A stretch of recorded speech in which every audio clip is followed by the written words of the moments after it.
Julius Caesar. The name echoes through history.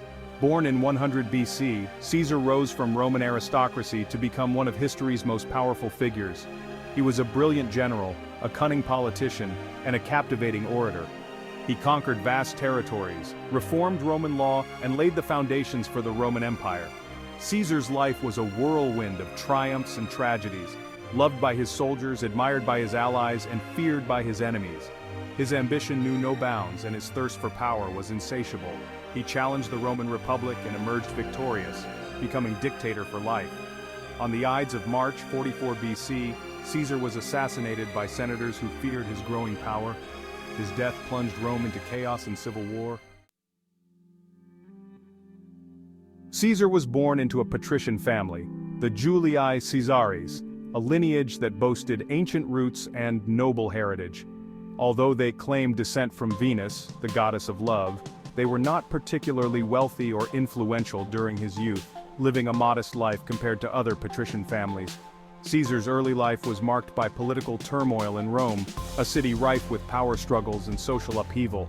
His uncle by marriage, Gaius Marius, was a successful general and popular leader who clashed with the Roman Senate, leaving a significant impact on young Caesar. These conflicts exposed Caesar to the harsh realities of Roman politics and the immense power wielded by the military. Caesar's family had strong ties to the populares, a political faction that favored the common people and sought reforms to benefit the masses. He received a traditional Roman education, excelling in rhetoric and oratory, skills that would later serve him well in his political career. Despite the turmoil in Rome, Caesar thrived, proving himself a capable soldier and shrewd political operator, navigating the complexities of Roman society. These experiences honed his military skills and prepared him for the challenges ahead, setting the stage for his rise to power and eventual transformation into one of history's most renowned generals. As Caesar came of age, the Roman Republic was a fractured and volatile state. The traditional power structures were being challenged by ambitious generals and populist politicians. Marius, Caesar's uncle, embodied this new breed of leader. He rose through the ranks based on his military achievements, challenging the established aristocracy. Marius recognized Caesar's potential and groomed him for a political career. He appointed Caesar to important religious and political offices, providing him with valuable experience and connections. When Sulla, Marius's rival, emerged victorious in a bloody civil war, Caesar found himself in a precarious position. He refused to divorce his wife Cornelia, earning Sulla's wrath. Facing possible exile or death, Caesar demonstrated his characteristic courage and cunning. Eventually, through luck and skillful negotiation, he secured Sulla's pardon. Following Sulla's death, Caesar steadily climbed the political ladder, holding a series of important positions within the Roman Republic. His charisma, oratorical skills, and reputation for competence made him a popular figure among the Roman people. To further his political ambitions, Caesar formed an alliance with Pompey the Great and Marcus Licinius Crassus. This informal pact, known as the First Triumvirate, allowed them to control Roman politics and advance their respective agendas. Caesar used his influence to secure the consulship in 59 BC. During his consulship, Caesar pushed through reforms that benefited the Roman people, including land redistribution for veterans. He also secured a 5-year governorship of Gaul, a vast territory in Western Europe. This appointment would prove to be a turning point in Caesar's life. Caesar's campaigns in Gaul, lasting from 58 to 50 BC, were a defining period in his life, marking the beginning of his rise to unparalleled power and influence. He conquered all of Gaul, from the Alps to the English Channel, subjugating numerous Celtic tribes and expanding the Roman Republic's borders significantly.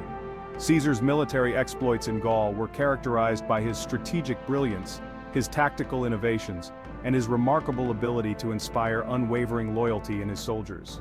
His victories in Gaul, particularly his decisive defeat of Vercingetorix at the Battle of Alesia in 52 BC, made him a celebrated hero in Rome and cemented his military reputation.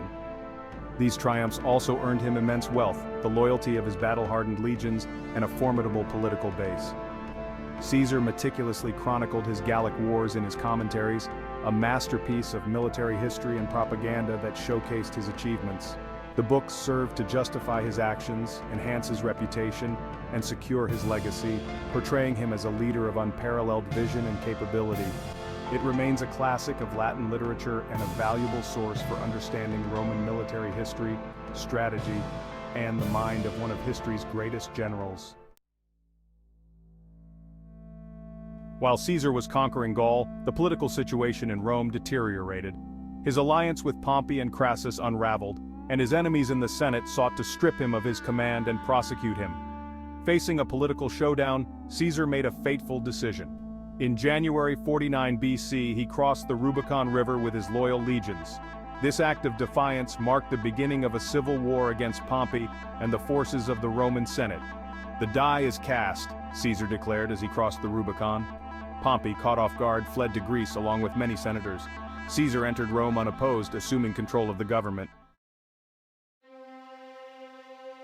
After securing his position in Rome, Caesar pursued Pompey across the Mediterranean.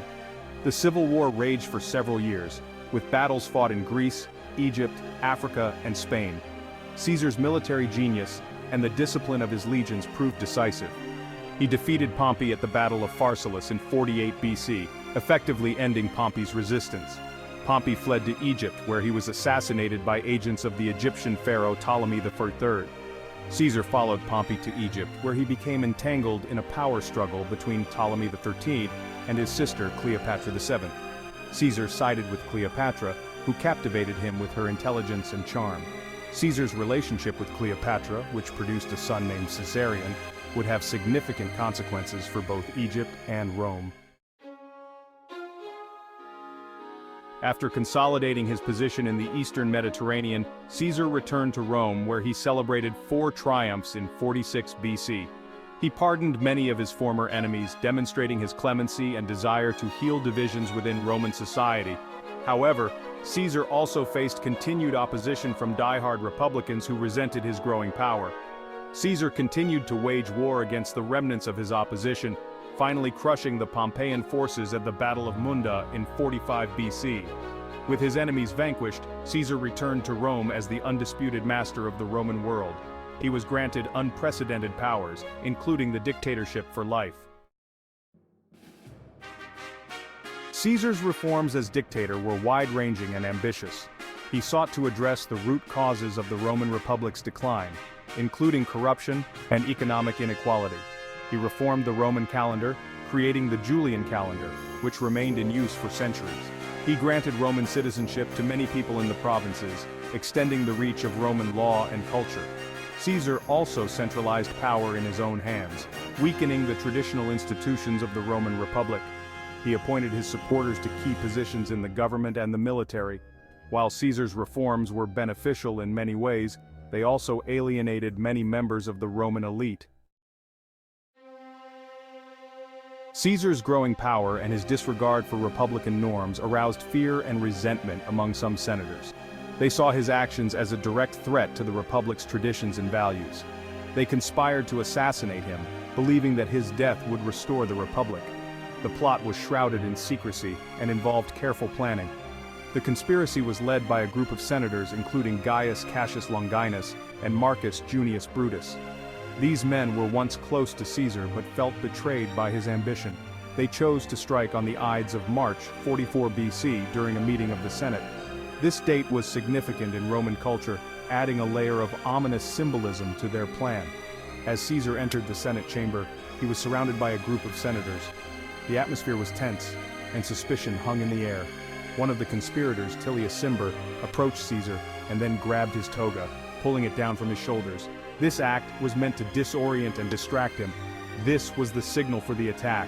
The other conspirators knew it was time to act. Casca, another conspirator, drew his dagger and stabbed Caesar in the neck. This initial blow was followed by a flurry of attacks from the other senators. Caesar fell to the ground, mortally wounded at the foot of a statue of Pompey. His fall marked the end of an era and the beginning of turmoil. Thus, on the Ides of March 44 BC, Julius Caesar met his end at the hands of assassins. His death would forever change the course of Roman history. Julius Caesar's assassination did not restore the Roman Republic as his assassins had hoped. Instead, it plunged Rome into another round of civil wars. Mark Antony, Caesar's close friend, and Octavian, Caesar's adopted son, emerged as the most powerful figures in Rome. They formed the Second Triumvirate and hunted down the assassins, defeating them at the Battle of Philippi in 42 BC. Although Caesar's reign was brief, his impact on Roman history was profound. He transformed the Roman Republic into a de facto monarchy, paving the way for the Roman Empire under Octavian. Caesar's military genius, political acumen, and ambitious reforms left an indelible mark on Roman civilization. His name became synonymous with power and authority. Caesar's life and death continue to fascinate and inspire us today.